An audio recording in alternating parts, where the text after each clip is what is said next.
Hello students, BA second year विषय समाजशास्त्र। इस विषय के अंतर्गत आज मैं टॉपिक ले रही हूँ सामाजिक नियंत्रण। सामाजिक नियंत्रण का क्या अर्थ है? सामाजिक नियंत्रण का अर्थ है कि समाज को नियंत्रित करना विभिन्न साधनों के माध्यम से। समाज को किस तरीके से नियंत्रित किया जा सकता है, और अगर हम सैद्धांतिक रूप से देखें तो सामाजिक नियंत्रण से तात्पर्य है उन सामाजिक प्रक्रियाओं व तकनीकों और रणनीतियों से है जिनके द्वारा समाज अपने सदस्यों के व्यवहारों को निर्देशित करता है एक सही दिशा में, कि समाज ताकि नियंत्रित रह सके। कोई भी ऐसा कार्य समाज के व्यक्तियों के द्वारा ना हो जिससे समाज में किसी प्रकार की अव्यवस्था फैले। व्यक्ति को सामाजिक नियंत्रण के द्वारा ही समाज के अनुरूप बनाया जा सकता है। इसलिए अगर व्यक्ति को समाज में समायोजित करना है तो उसके ऊपर सामाजिक नियंत्रण रखना परम आवश्यक है। अगर हम दूसरे शब्दों में देखें तो ये भी हम कह सकते हैं कि समाज को नियंत्रित करने के लिए समाज एवं कानून के द्वारा कुछ नियम बनाए जाते हैं और जिसके द्वारा समाज को नियंत्रित किया जा सकता है। समाज के नियम क्या हैं? जैसे कि प्रथाएं हैं, रीति रिवाज हैं, लोकाचार हैं।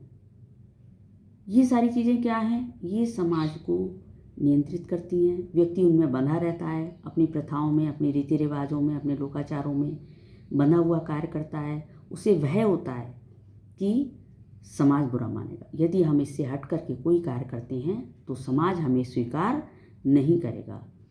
गांव के स्तर पर देखें तो समाज के अनुरूप कार्य ना करने पर व्यक्ति को समाज से निष्कासित भी कर दिया जाता है, उसको दंड दिया जाता है, उसको सज़ा दी जाती है और अपने सदस्यों के बीच से या फिर अपने कुल से, अपनी जाति से, अपने गांव से उसको बाहर कर दिया जाता है, ये दंड दिया जाता है। इसलिए व्यक्ति इन सारे भयों के कारण व्यक्ति कोई भी ऐसा कार्य नहीं करता है जिससे कि वो समाज से निष्कासित हो। और दूसरी तरीके से क्या होता है कि कानून भी है, कानून में कुछ नियम कानून है, संविधान में कुछ नियम कानून बनाए गए हैं। वो नियम कानून इसीलिए बनाए गए हैं ताकि व्यक्ति उन नियम कानूनों के दायरे में रख करके अपना जीवन व्यतीत करे और दूसरों के साथ सद्व्यवहार रखे। हम अगर दूसरों के साथ अच्छा व्यवहार करेंगे तो हमारे साथ भी दूसरों के द्वारा अच्छा व्यवहार ही होगा, और इससे क्या होगा? समाज नियंत्रित होगा। समाज नियंत्रित होने से पहले हमारा परिवार नियंत्रित होगा, हमारे आस पड़ोस में नियंत्रण रहेगा, और आस पड़ोस में नियंत्रण रहेगा तो समाज भी नियंत्रित रहेगा, क्योंकि ये सारी चीज़ें समाज के अंतर्गत आती हैं। अगर उदाहरण के रूप में हम देखें तो जिस तरीके से एक बच्चे को नियंत्रित करने के लिए परिवार में विभिन्न तरीके अपनाए जाते हैं। बच्चा यदि कोई गलती करता है तो उसे डांटा जाता है, मना किया जाता है। इसी तरीके से समाज है, समाज भी एक परिवार के समान है। उस पर लगाम लगाने के लिए बहुत से तरीके हैं। एक तो भाव के वशीभूत होकर, भावनाओं के वशीभूत होकर के पाबंदियाँ लगाई जाती हैं, और दूसरी ओर कानून नियम, इनके द्वारा पाबंदियाँ लगाई जाती हैं।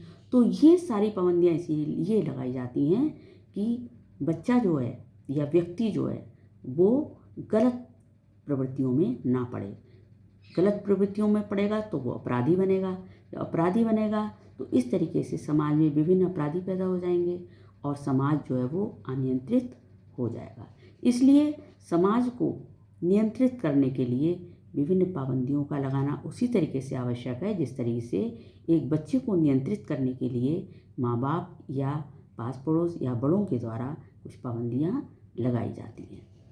तो ये है कि समाज का नियंत्रण। तो इस तरीके से समाज का नियंत्रण दो तरीके से होता है, एक लिखित और दूसरा मौखिक। लिखित में वो नियम कानून आते हैं जिनका व्यक्ति पालन करता है, और मौखिक में वो रीति रिवाज वो नियम आते हैं जो समाज के द्वारा बनाए जाते हैं। प्रथाएं, लोकाचार, बहुत सारी चीज़ें समाज की ऐसी होती हैं, पाबंदियाँ, जिनसे बच कर के इंसान अपने को नहीं रख सकता। उन पाबंदियों के बीच में व्यक्ति को रहना ही होगा, यदि उसको सुचारू रूप से अपना जीवन और अपने परिवार का जीवन चलाना होगा तब। रॉस कहते हैं इसकी परिभाषा, सामाजिक नियंत्रण का अभिप्राय उन सभी साधनों के उपयोग से है जिसके द्वारा समाज व्यक्ति को मान्य व्यवहार के प्रतिमानों के अनुरूप बनाता है। तो ये है परिभाषा रॉस की। इसके बाद आता है कि सामाजिक नियंत्रण की क्या क्या विशेषताएं हैं। ये मैं नेक्स्ट टॉपिक में लूँगी। Thank you.